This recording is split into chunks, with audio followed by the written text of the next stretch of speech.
Dice así el Salmo número 15. Señor, ¿quién podrá entrar en tu santuario, en tu tienda, en tu templo? ¿Quién podrá morar en tu santo monte? El que camina con rectitud, practica la justicia y es sincero en su interior. El que no calumnia con su lengua, ni hace mal a su prójimo, ni humilla al que tiene cerca. Aquel que desprecia al perverso y respeta al que es fiel al Señor. Aquel que, jurando en su perjuicio, no se retracta. El que no presta su dinero a usura, ni acepta soborno contra el inocente. El que así se comporta, jamás sucumbirá. Bienvenidos, hermanos, hermanas, a este domingo de adoración, a este domingo en el que estamos juntos nuevamente, adorando al Señor. Es verdad, cada uno en su casa, pero estamos juntos por el Espíritu. Hoy es domingo de Santa Cena.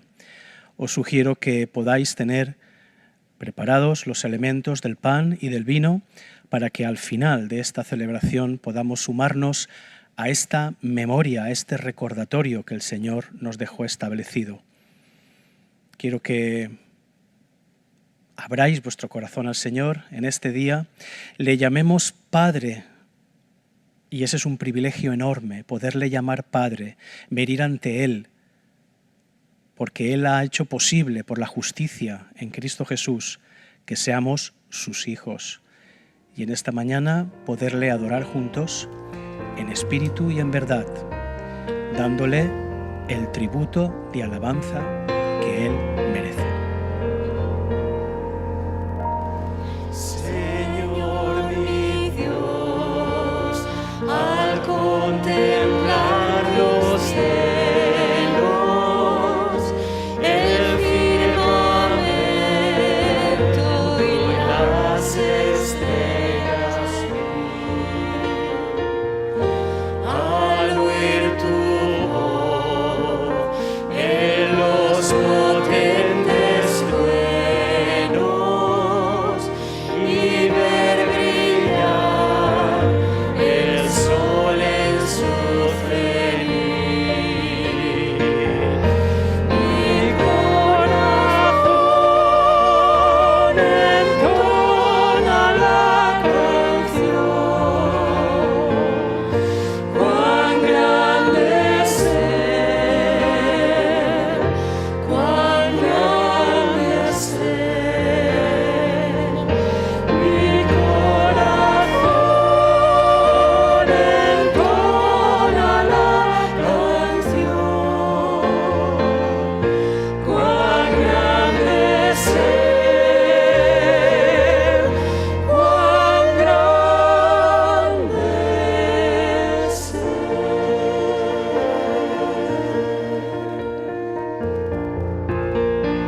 I'm just a poor, wayfaring stranger,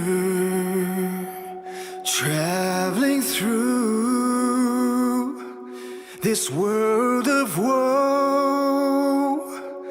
But there's no sickness, toil, nor danger in that fair land to which I go. I'm going there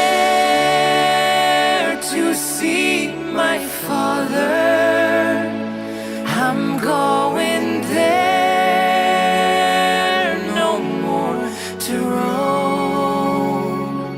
I'm just a going over Jordan. I'm just a going over home.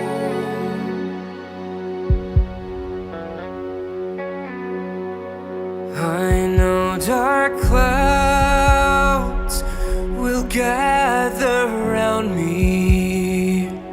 I know my way is rough and steep, but beauteous fields lie just before me, where God's redeemed their vigils keep.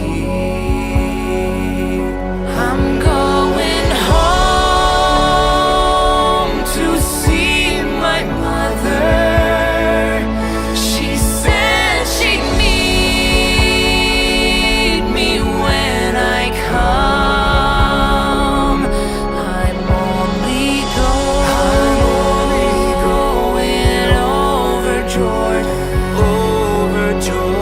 I'm only going over home.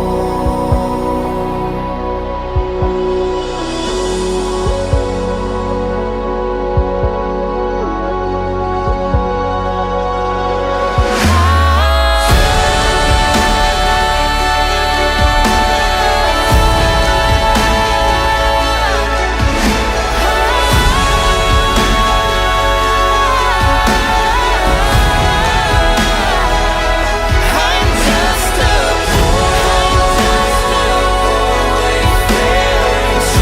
wayfaring stranger.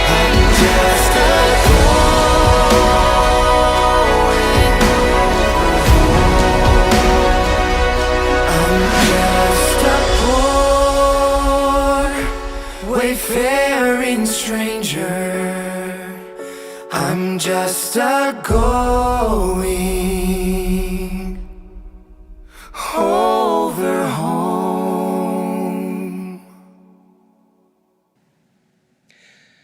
Hemos visto unas imágenes y hemos escuchado un espiritual negro entrañable. Soy un viejo peregrino, un viejo y un pobre peregrino que camina hacia la patria celestial, hacia su verdadera patria. Lo hemos estado meditando semanas atrás en la primera epístola del apóstol Pedro, que insiste mucho en esta idea, extranjeros y peregrinos sobre la tierra. Pero no por ello nos despreocupamos de las cosas de este mundo. Por el mandato creacional que el Señor estableció en el libro del Génesis, nos hacemos cargo de esta tierra. Somos mayordomos de la misma, queremos cuidarla, queremos conservarla, sabiendo que al final el Señor nos lleva de camino hacia nuestra verdadera patria, nuestro verdadero hogar. Dispongamos nuestro corazón ahora para elevar, como hemos dicho, tributo de alabanza, sacrificio de alabanza. Ya no venimos al templo con animales para sacrificar o derramar sangre. La sangre del Señor Jesucristo ha sido definitiva en la salvación y en el lavamiento de nuestros pecados. Por eso, lo mejor que podemos hacer es sacrificar alabanza, fruto de labios que glorifiquen su nombre.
¿Quién eres tú?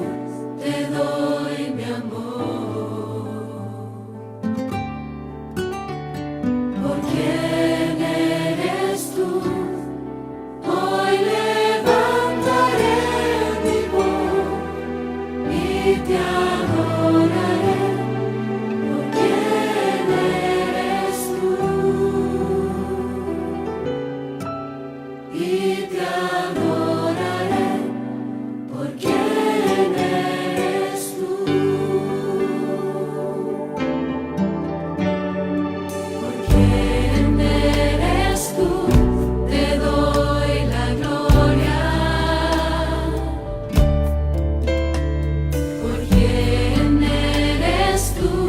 Te doy mi amor. ¿Por quién eres tú?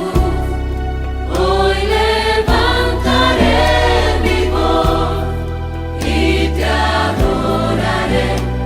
¿Por quién eres tú? Y te adoraré. ¿Por quién eres tú? Jehová Jireh, eres quien provee. Jehová Nissi, tú peleas por mí. Jehová Shalom, mi príncipe de paz, y te adoraré. ¿Por quién eres tú? Jehová Jireh, eres quien provee. Jehová Nissi, tú peleas por mí. Jehová Shalom, mi príncipe de paz, y te adoraré. ¿Por quién eres tú? Jehová Jireh, eres quien provee. Jehová Nissi, tú peleas por mí. Jehová Shalom, mi príncipe de paz, y te adoraré. ¿Por quién eres tú? ¿Por quién eres tú? Te doy la gloria. ¿Por quién eres tú? Te doy mi amor. ¿Por quién eres tú? Hoy levantaré mi voz y te adoraré. ¿Por quién eres tú? Y te adoraré. ¿Por quién eres tú? Y te adoraré.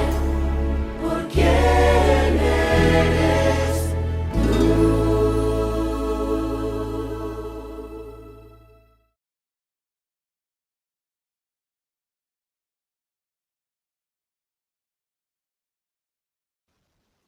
Simón Pedro, siervo y apóstol de Jesucristo, a los que habéis alcanzado por la justicia de nuestro Dios y Salvador Jesucristo una fe igualmente preciosa que la nuestra. Gracia y paz os sean multiplicadas en el conocimiento de Dios y de nuestro Señor Jesús. Como todas las cosas que pertenecen a la vida y a la piedad nos han sido dadas por su divino poder, mediante el conocimiento de aquel que nos llamó por su gloria y excelencia, por medio de las cuales nos ha dado preciosas y grandísimas promesas, para que por ellas llegaseis a ser participantes de la naturaleza divina, habiendo huido de la corrupción que hay en el mundo a causa de la concupiscencia. Vosotros también, poniendo toda diligencia por esto mismo, añadid a vuestra fe virtud, a la virtud conocimiento, al conocimiento dominio propio, al dominio propio paciencia, a la paciencia piedad, a la piedad afecto fraternal y al afecto fraternal amor. Porque si estas cosas están en vosotros y abundan, no os dejarán estar ociosos ni sin fruto en cuanto al conocimiento de nuestro Señor Jesucristo. Pero el que no tiene estas cosas tiene la vista muy corta, es ciego, habiendo olvidado la purificación de sus antiguos pecados. Por lo cual, hermanos, tanto más procurad hacer firme vuestra vocación y elección, porque haciendo estas cosas no caeréis jamás. Porque de esta manera os será otorgada amplia y generosa entrada en el reino eterno de nuestro Señor y Salvador Jesucristo. Por esto yo no dejaré de recordaros siempre estas cosas, aunque vosotros las sepáis y estéis confirmados en la verdad presente. Pues tengo por justo, en tanto que estoy en este cuerpo, el despertaros con amonestación, sabiendo que en breve debo abandonar el cuerpo, como nuestro Señor Jesucristo me ha declarado. También yo procuraré con diligencia que después de mi partida vosotros podáis en todo momento tener memoria de estas cosas. Nos disponemos a comer de la palabra del Señor en esta mañana. Hemos dejado atrás, lo hemos dicho antes, la primera epístola de Pedro. En esa primera epístola aparecen conceptos como peregrinos, extranjeros, conceptos como que somos gentiles, hechos pueblo de Dios, un pueblo adquirido por el Señor, real sacerdocio, linaje escogido. Esa carta está dirigida a la iglesia dispersa, sufriente y oprimida. Son cartas abiertas para unos creyentes que están pasando dificultades, como nosotros ahora. Pero se nos insta en esas cartas a dar un testimonio, aunque sea silencioso, que atraiga y cambie el mundo. En esa carta también vemos un anticipo de lo que veremos en esta segunda epístola de Pedro, un sentido de urgencia escatológica final para orar y servir en este mundo. Y finalmente vimos la semana pasada esas instrucciones que el apóstol da para que los ancianos, presbíteros, pastores, honren al Señor con su trabajo. La segunda epístola de Pedro, que iniciamos hoy, mantiene algunas similitudes con la primera, pero es un texto y es un libro muy diferente. Es verdad que el capítulo primero, en el que vamos a meditar hoy, mantiene ese tono pastoral, exhortativo, de ánimo a la iglesia, que ya vimos, y además tiene una forma de testamento espiritual. El apóstol siente que su fin en esta tierra se aproxima y tiene la urgencia de decir a las comunidades que van a leer su carta: este es mi legado, esta es mi herencia para vosotros. Los capítulos 2 y 3 tienen un tono polémico, un tono duro, ya lo veremos. Aparecen falsos maestros, falsos profetas, se perciben doctrinas heréticas que están fragmentando y enfrentando a la Iglesia, a las comunidades a las que se dirige el apóstol. Y finalmente el capítulo 3 explica, razona y argumenta por qué el Señor retrasa su venida. Porque está esperando en ese momento de gracia, está retardando su promesa porque está esperando que otros se sumen como decíamos hace unas semanas, al tren del Evangelio. Este texto de la segunda epístola de Pedro es probablemente el más tardío de todo el Nuevo Testamento. Se cree, se piensa que pudo ser escrito hacia el año 150, en el segundo siglo, y que fue incorporado tardíamente también al canon. Tiene una semejanza muy grande con la epístola de Judas, especialmente el capítulo 2, y son apenas 61 versículos. Se lee en un instante, aunque su profundidad y su calado es muy grande. Voy a leer solamente los 2 primeros versículos para empezar. Dice así la palabra del Señor. Simón Pedro, siervo y apóstol de Jesucristo, a los que habéis alcanzado por la justicia de nuestro Dios y Salvador Jesucristo, una fe igualmente preciosa que la nuestra. Gracia y paz os sean multiplicadas en el conocimiento de Dios y de nuestro Señor Jesucristo. Cuando nosotros nos saludamos de forma espontánea, usamos, digamos, lo que se conoce como un lenguaje fático, de contacto. Hola, ¿cómo estás? ¿Cómo va todo?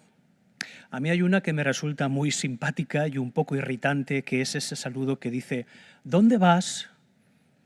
Que alguien podría responder, ¿y a ti qué te importa? Bueno, saludos a tu madre, a tu padre. Tenemos fórmulas de saludo que además, cuando las ponemos por escrito, son estereotipadas. Saludos, un abrazo, un beso, porque aquellas más antiguas de póngame a los pies de su suegra, eso ya no se oye, ¿verdad? O espero que al recibo de la presente te encuentres bien. Bueno, todas estas fórmulas de saludo, cuando las encontramos en la Escritura, aunque pueda pasarnos desapercibido, son realmente de una profundidad muy grande. Y me gustaría demostrar, con la ayuda del Señor, lo mismo que hicimos con la genealogía de Jesucristo en Mateo, que habitualmente nos pasa desapercibida o no la leemos con el detenimiento que deberíamos, la riqueza y la profundidad que aquí el apóstol expresa en estos 2 sencillos, aparentemente sencillos versículos. 2 primeras palabras, Simón Pedro. Simón Pedro, se identifica el apóstol. En un ambiente semítico, las personas no tienen 2 nombres, solo tienen uno, a menos que, como en el caso de Pedro, Jesús les hubiera puesto un segundo nombre. Simón, que es un cognado también del nombre Simeón, es el nombre de pila, por así decirlo, de Pedro. Pero el Señor le puso ese otro nombre, Pedro, piedra, roca. Ya digo, en un ambiente semítico no es normal encontrar 2 nombres, sí patronímicos o gentilicios como María de Magdala o Juan el Zebedeo o los hijos de Boanerges, hijos del trueno, pero no es normal encontrar 2 nombres. Si lo tienen es porque Jesús se lo cambió. Es muy significativo que Simón Pedro inicie así su epístola porque está diciendo, sin decirlo, tengo una nueva identidad. Yo nací Simón, pero Jesús de Nazaret, mi maestro, me dio una nueva identidad.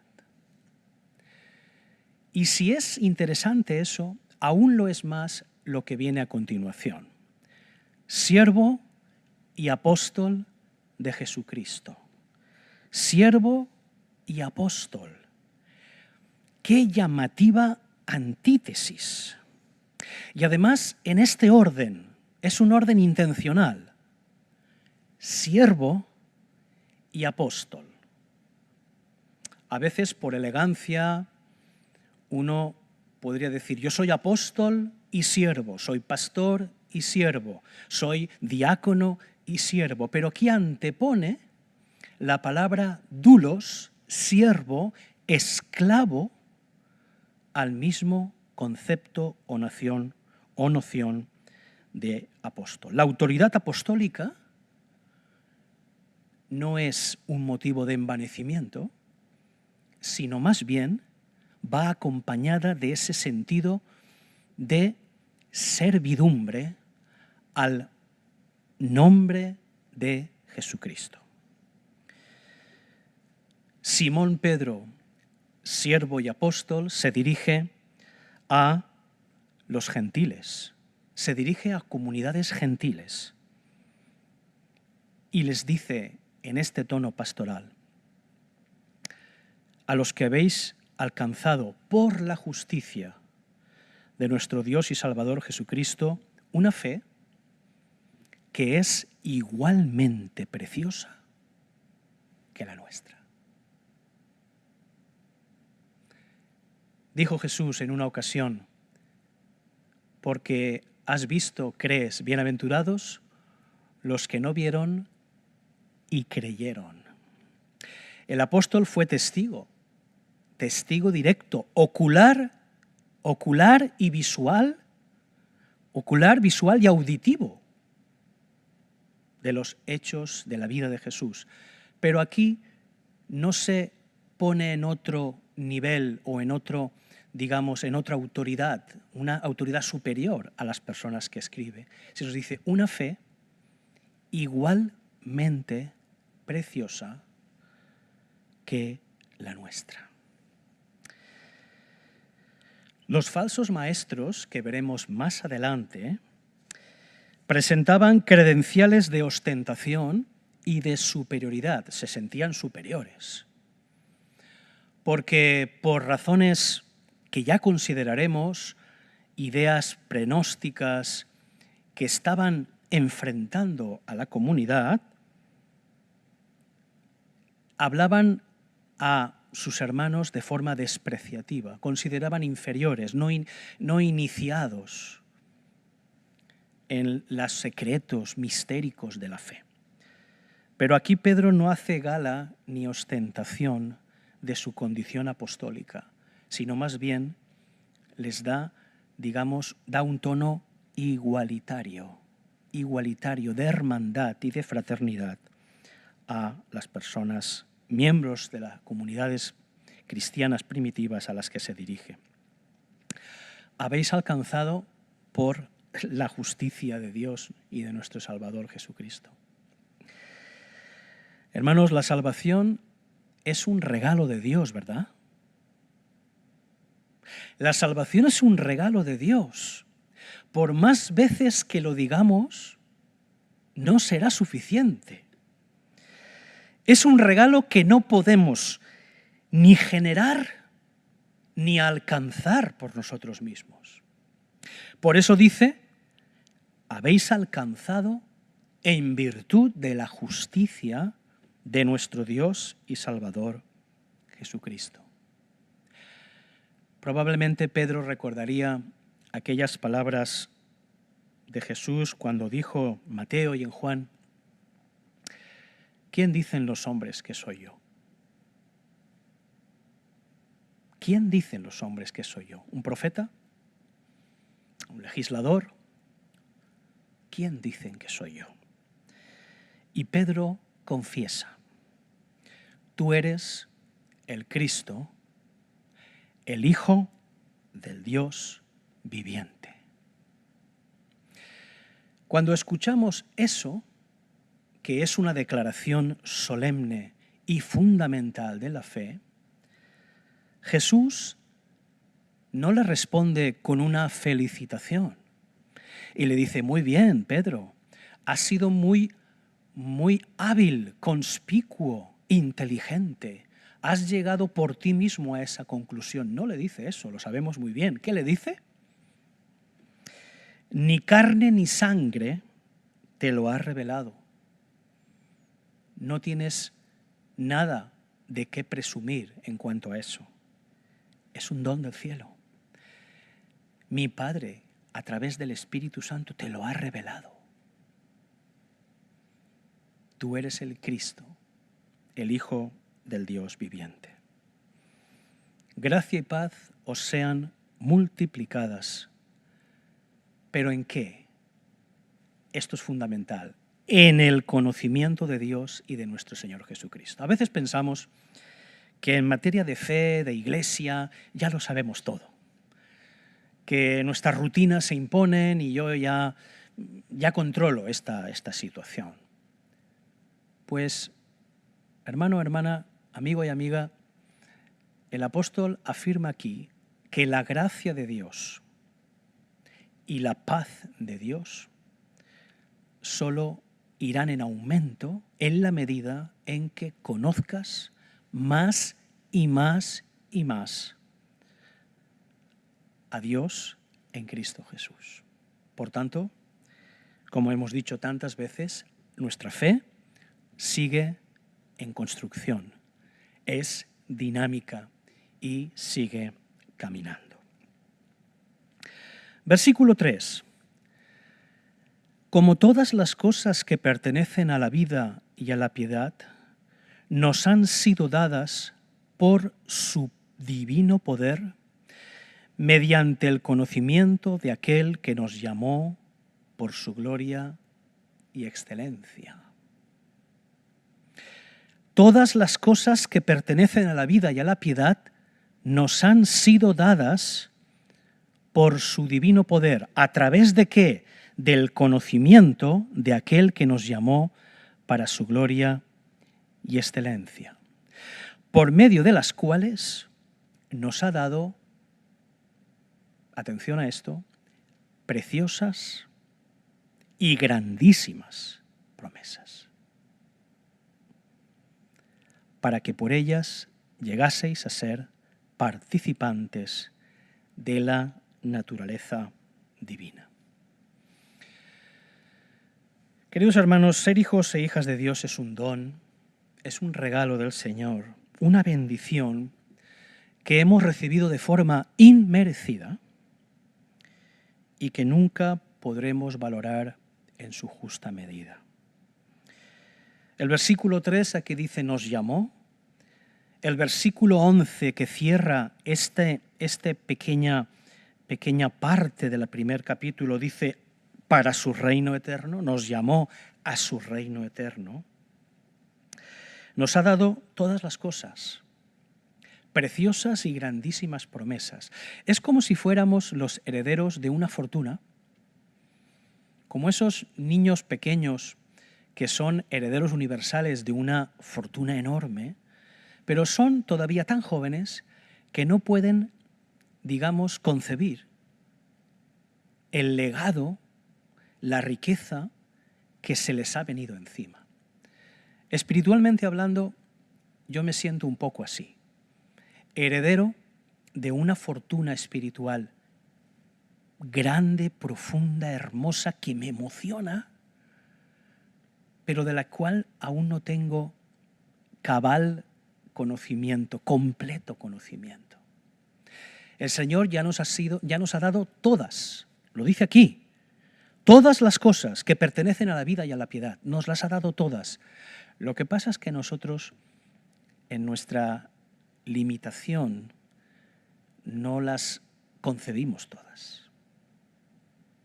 Tenemos que seguir caminando, tenemos que seguir profundizando en el conocimiento del Señor para que su gracia nos alcance más y más. Hay una expresión aquí que solo aparece en el Nuevo Testamento en este lugar y que son las palabras participantes o partícipes de la naturaleza divina. En el mundo gnóstico, neoplatónico, de aquel momento, estas palabras no eran desconocidas. Los neoplatónicos pensaban que los seres humanos somos emanaciones de la divinidad. Por así decirlo, la divinidad está allá en sus coordenadas y de ella se desprenden como eones nuestra propia existencia. Los gnósticos, ya digo, acostumbraban a hablar en estos términos. Somos participantes de la naturaleza divina en ese sentido, en el que la divinidad propaga hacia nosotros su divinidad. Las sectas mistéricas, que en ese momento ya pululaban, con sus técnicas de ascesis, precisamente buscaban eso, ponerse en contacto con la divinidad. Como tenemos esa participación, pues hay que volverla a encontrar para ponernos en conexión con lo divino. Pero lo que está diciendo aquí el apóstol es muy distinto, no tiene nada que ver con esto. Está diciéndoles, somos templos del Espíritu Santo. El Espíritu Santo ha venido a morar en aquellos que han confesado a Jesucristo como Señor y Salvador. Y es algo que se nos ha concedido precisamente por haber creído en Él. Por eso participamos de su divinidad. Dios ha infundido en nosotros el Espíritu Santo por la intervención de Dios en la historia de la salvación a través de la justicia obrada en Jesucristo. Pero claro, alguien podría pensar, ya que hemos recibido todas las promesas, las cosas que pertenecen a la vida y a la piedad, y ya somos participantes de la naturaleza divina, alguien podría pensar, aquí termina nuestra tarea. Pero no. El apóstol sigue adelante en este tono. Habiendo huido de la corrupción que hay en el mundo a causa de la concupiscencia del deseo humano, vosotros también, ahora es vuestra parte, poniendo toda diligencia por esto mismo, es decir, tomándose muy en serio esta cuestión, añadid a vuestra fe, y aquí viene la famosa cadena de virtudes de la que prediqué hace unos meses cuando intenté cocinar una paella virtuosa. A lo mejor alguno se acuerda. Es decir, el Señor nos ha dado todas esas hermosas y grandísimas promesas y ese poder del Espíritu en nosotros, pero para una acción que nos va a llevar a la santidad, hermanos. 8 virtudes en cadena: fe, virtud, conocimiento, dominio propio, paciencia, piedad, devoción, afecto fraternal y amor de Dios. Una cadena que empieza en la fe y termina en el amor. Esto significa que, aunque ya somos hijos de Dios y participantes de la naturaleza divina, tenemos que cooperar en nuestro desarrollo y en nuestra fe. Tenemos que practicar, por así decirlo, una sinergia con el Espíritu Santo de Dios. Si somos templos del Espíritu Santo, si estamos empapados de Él, desnudos ante Él, nada le podemos ocultar. Y el Señor espera y desea que caminemos hacia la santidad. Esta palabra merece una explicación. En nuestro mundo, santidad puede entenderse como aislamiento, ascesis, penitencia, renuncia. La santidad tiene como objetivo tener una unidad de propósito entre el ser y el propósito. Ser de Dios, honrar a Dios y servir a Dios. ¿Dónde? ¿En un monasterio o en un convento? Bueno, habrá quien lo haga. Nosotros entendemos que nuestra misión está en el mundo. Piedad, dominio propio, amor, fe. Practicar con la ayuda del Espíritu Santo de Dios, pero poniendo de nuestra parte todas estas virtudes para ser hechos en Dios una unidad de propósito. Sed santos como yo soy santo.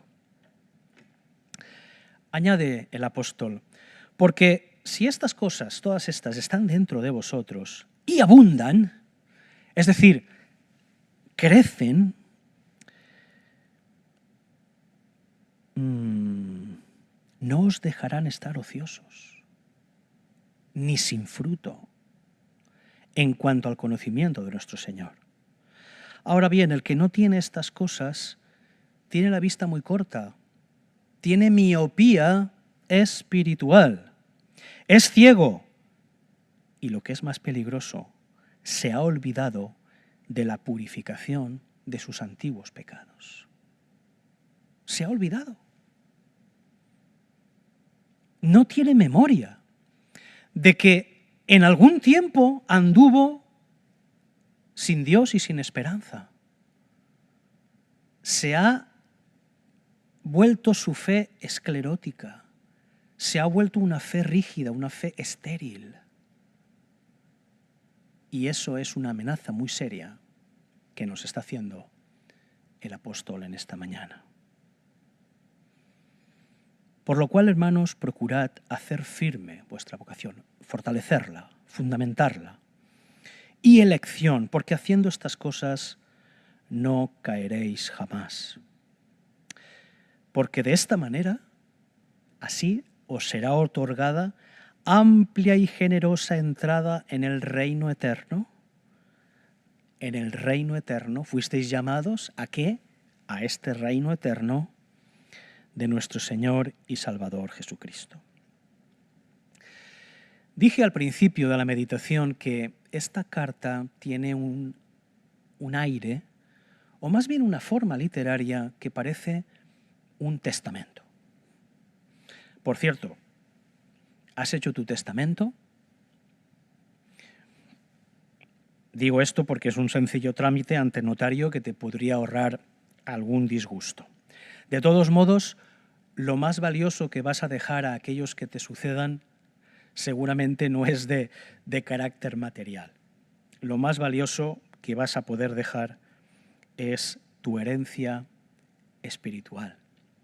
Dice aquí el apóstol, yo por esto, al hilo de todo lo que ha dicho, no dejaré de recordaros, atención a esta palabra, que aparece por primera vez y no única, recordaros siempre estas cosas. Aunque vosotros las sepáis. No, si yo ya sé lo que dice la Biblia, yo ya sé lo que quiere el Señor. Sí, pero hay que insistir. Aunque vosotros las sepáis y estéis confirmados en la verdad presente, pues tengo por justo,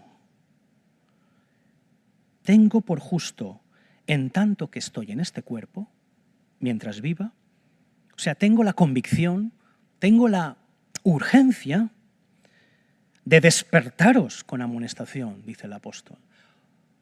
Recordar, despertar, sabiendo que en breve, versículo 14, palabras entrañables, dice, debo abandonar el cuerpo, ya me queda poco. He vivido una larga vida, he visto cosas inefables, maravillosas, pero el Señor me lo ha hecho saber. Nuestro Señor Jesucristo me ha declarado que mi fin está cercano. También, con diligencia, procuraré que después de mi partida, cuando yo ya no esté, dice el apóstol, vosotros podáis en todo momento tener memoria, nuevamente la palabra memoria, de estas cosas. No dejaré de recordaros, os quiero despertar con amonestación, y cuando ya no esté, que podáis seguir haciendo memoria de estas cosas. ¿De qué hay que guardar memoria? ¿De qué?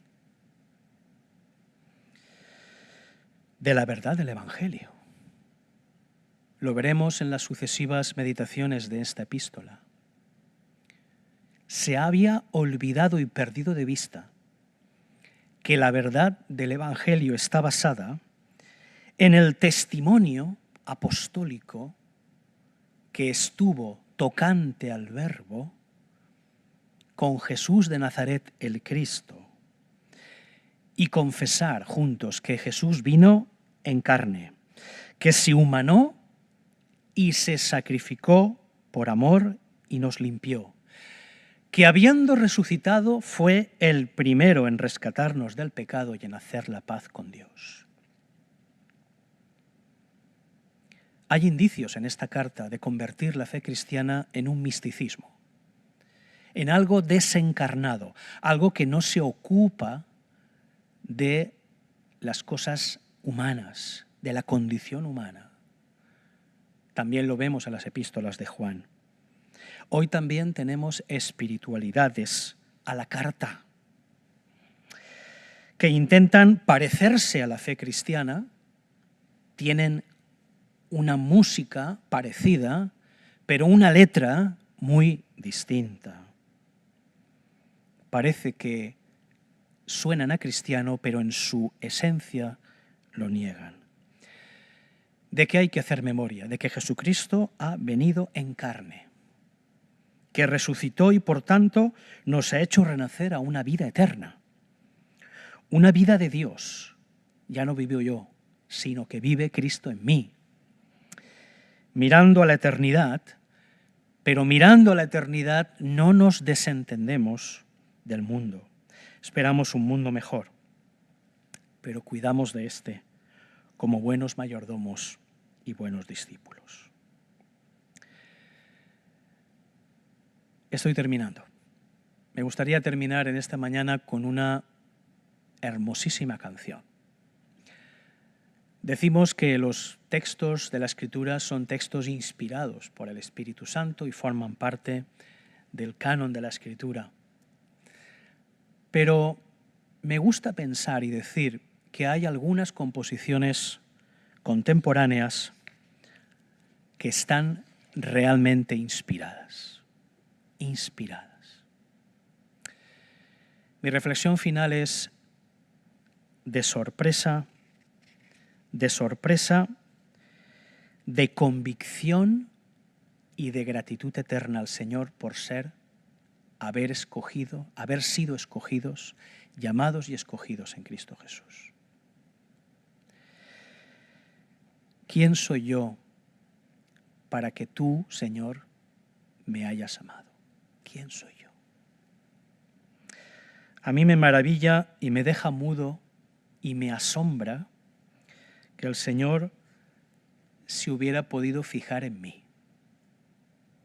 7.500 millones de seres humanos, muchos de ellos también hijos e hijas de Dios, fijarse el Señor en mí. Sentirse orgulloso de esto es ridículo y absurdo. ¿Quién soy yo, Señor, para que tú me hayas amado?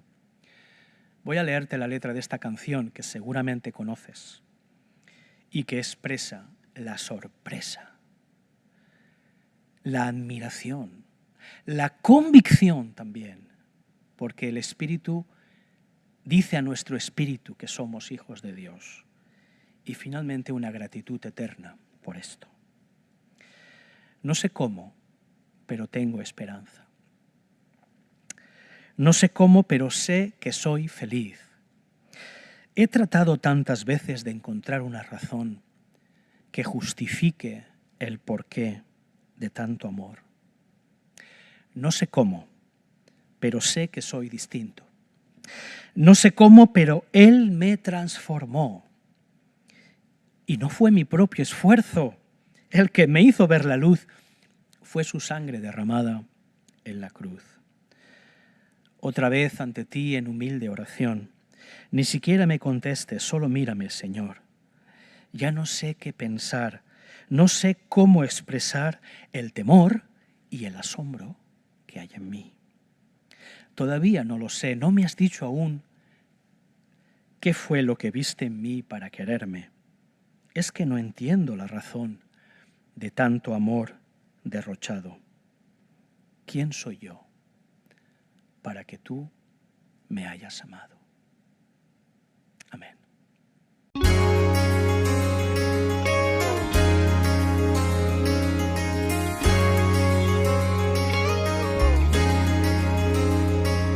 No sé cómo, pero tengo esperanza.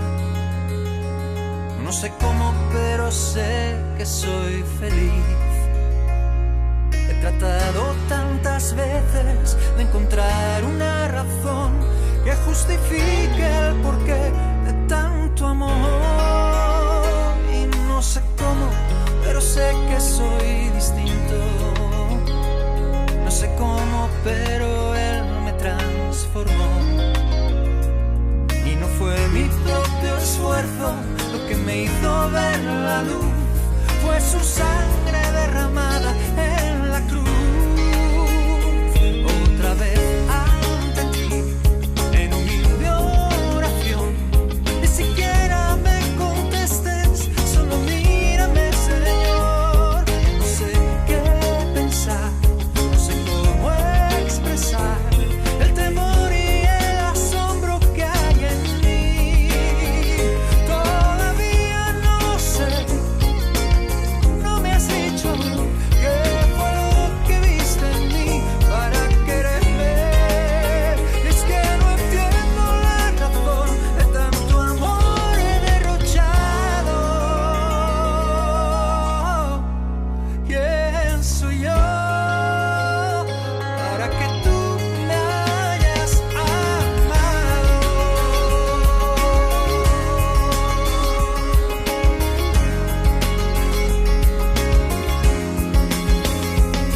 No sé cómo, pero hay gozo en mi alma.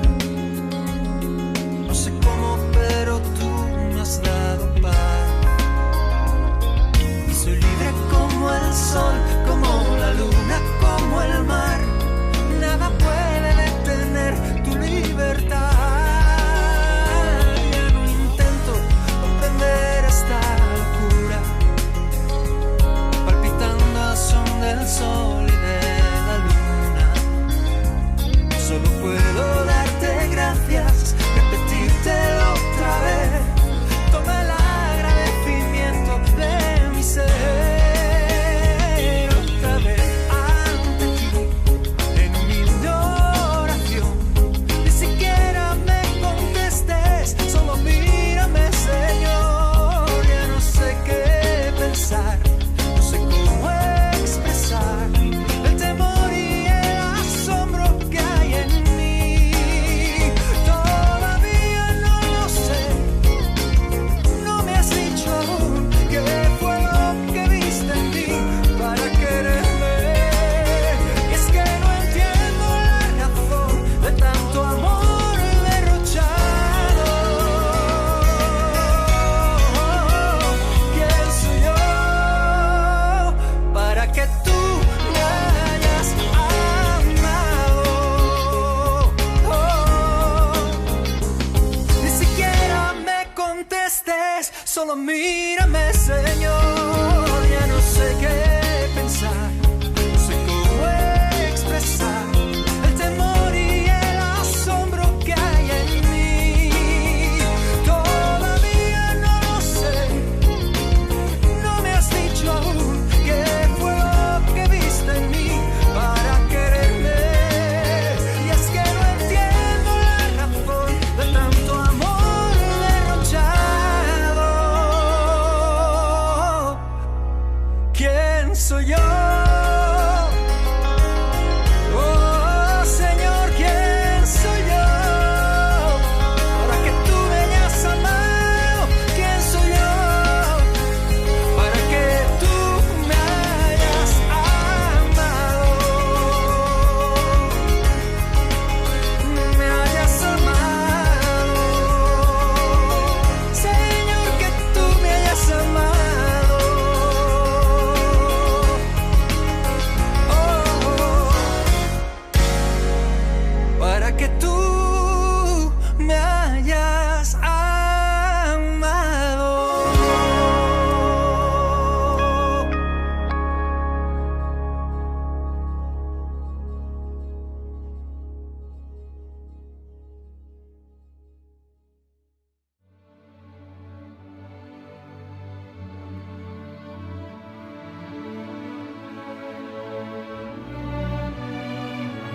porque yo recibí del Señor lo que también os he enseñado, que el Señor Jesús, la noche que fue entregado, tomó pan, y habiendo dado gracias, lo partió y dijo: Tomad, comed, esto es mi cuerpo que por vosotros es partido.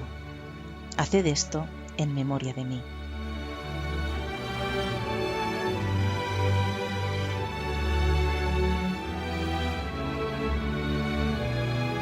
Asimismo, tomó también la copa después de haber cenado, diciendo: Esta copa es el nuevo pacto en mi sangre.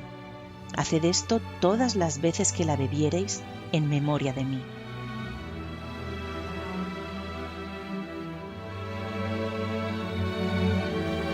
Así pues, todas las veces que comiereis este pan y bebiereis esta copa, la muerte del Señor anunciáis hasta que Él venga.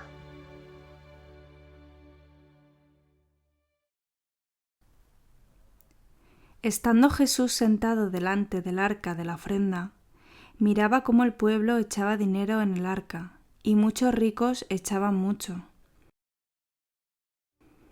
Y vino una viuda pobre, y echó 2 blancas, o sea, un cuadrante. Entonces, llamando a sus discípulos, les dijo: De cierto os digo que esta viuda pobre echó más que todos los que han echado en el arca, porque todos han echado de lo que les sobra, pero ésta, de su pobreza, echó todo lo que tenía, todo su sustento.